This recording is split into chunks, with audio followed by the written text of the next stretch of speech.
Today, we're going to talk about the biggest lies that the real estate industry tells homeowners. So, this is Alan and Betsy from Coastal Virginia. The industry is out there to protect the industry.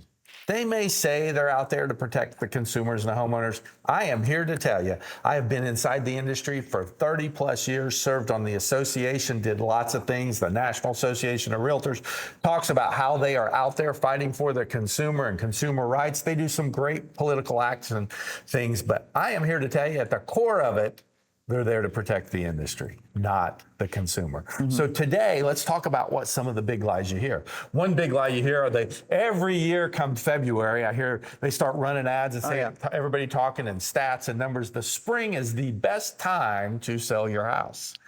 Well, is spring the best time? Anytime is the best time to sell your house. I mean, look, December every year is one of my best months. How is that?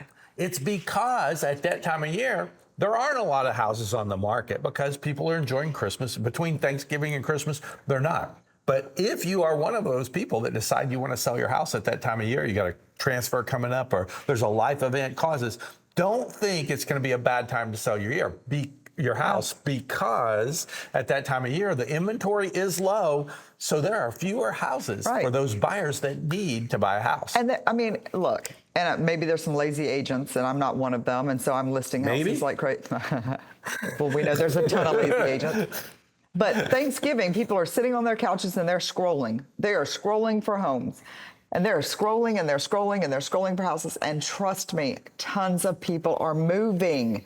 They are moving during that time of the year. And we sell so many houses. I have never, except for 1 year in my life, not ratified a contract the day before Thanksgiving. Ever. It's insane.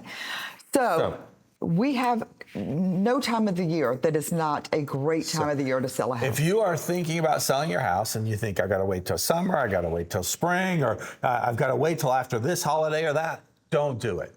The best time to sell your house is now, always. There's a reason to do it. So the other thing that is a great lie that the industry seems to post, or some companies post out there, is you can save money by listing with a discount broker. Here's what I want you to know. Cutting the commission, if you have a good agent, is not cutting your cost, it's cutting your leverage. You see, you don't need cheaper on the real estate side, you need better. Yeah. And there is the problem, is quite often discount, in my opinion, doesn't mean better. No, you get discount everything. You get discount marketing, you get discount photos, you get discount everything.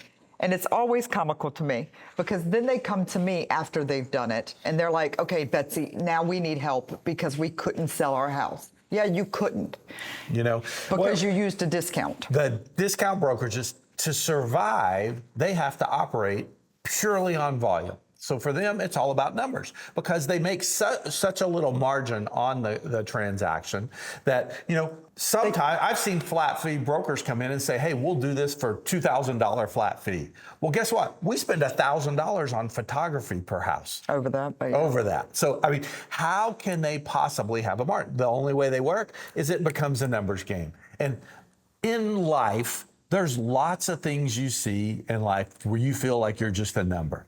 You don't feel like a number with us. I don't care how many houses we sell, how big we get, nobody's gonna feel like a number because we grow our team and our staff to support it. We don't charge discount commissions because we have a full staff and we pay for everything and we do these things that allow us to do it. And when it really comes down to it is negotiating. Yes. A weak agent loses you money on your house sale. Well, they're not even negotiating. You're negotiating. Yeah, and lots of those, I can't believe it. I look in the MLS and they've listed with a discount broker and it says, send all offers to the seller and negotiate directly with the seller. I'm like, how many of you were trained in negotiation? None.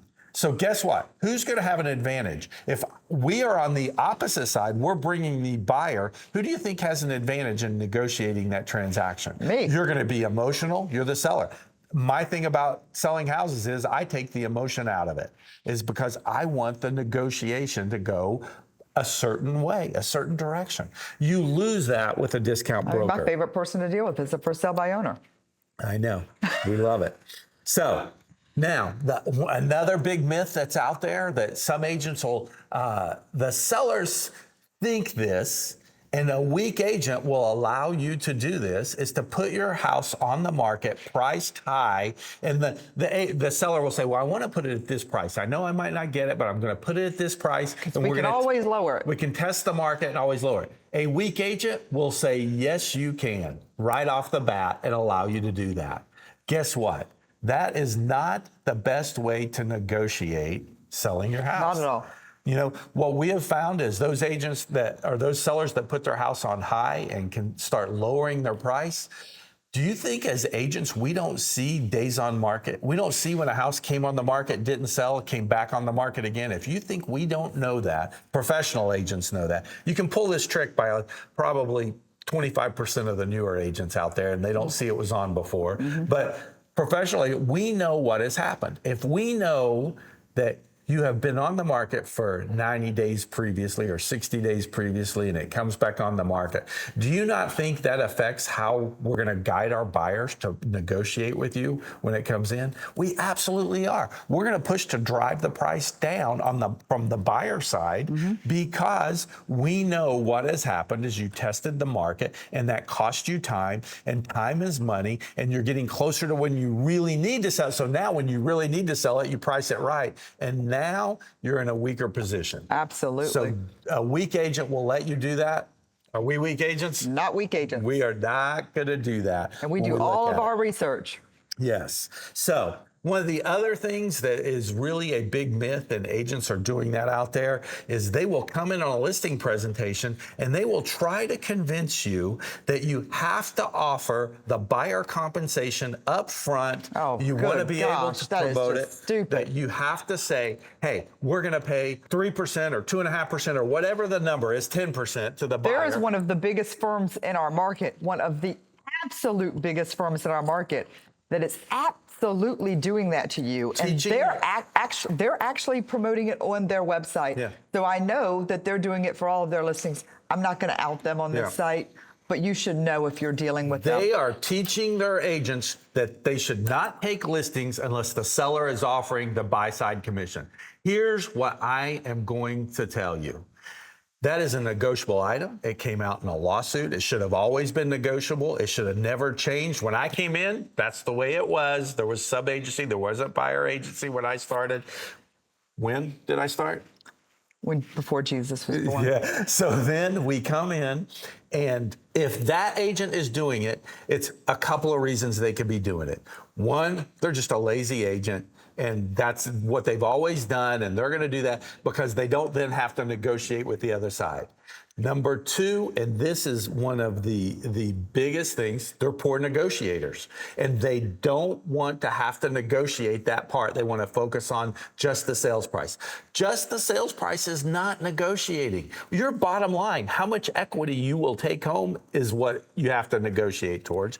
And then the last one, and I know this for a fact, many agents are refusing to take listings or are pushing their sellers to offer the compensation up front because they want to stay friendly with all the other agents out there, and them being friends and liked by the other agents out there is more important than the equity in your house. That is not the case with us. We never advise a seller to offer a co-broke commission up front. Why would you do that? First of all, you don't know what agent's coming in. If an agent comes in and they've done 2 deals, do they deserve less money than an agent that comes in that is a top agent that has sold 1,000? Yeah. 100%, because you know why? That deal is going to go smoother with that top producer 100%. who knows what they're doing. We can trust that they understand the transaction and what's going to say. That agent deserves more than that new agent does. And why would you offer a commission up front when we don't even know what the sales price, what they're going to offer the price? If your house is listed at $500,000 and they come in and offer $500,000, you may be willing to pay 1%, whatever the percentage is that they're asking for. Plus, but you don't even know what they've done on their buyer agency. Because I know agents in this market right now who are doing 1.5% on their buyer agency, which means they can't get more than 1.5%. They could go change that before they even show your house. Not that they're supposed to, but they will. So here's what we want you to know. Don't offer compensation up front as a seller before the offer comes in. And if an agent is telling you that, that's one of the first questions you should ask about, then disregard them at that point. Say, you are not the agent for me. Absolutely. And don't change, because I don't care what they say after that. That process that they were willing to do was willing to give away your equity. So until next time, it's Alan and Betsy. See you soon.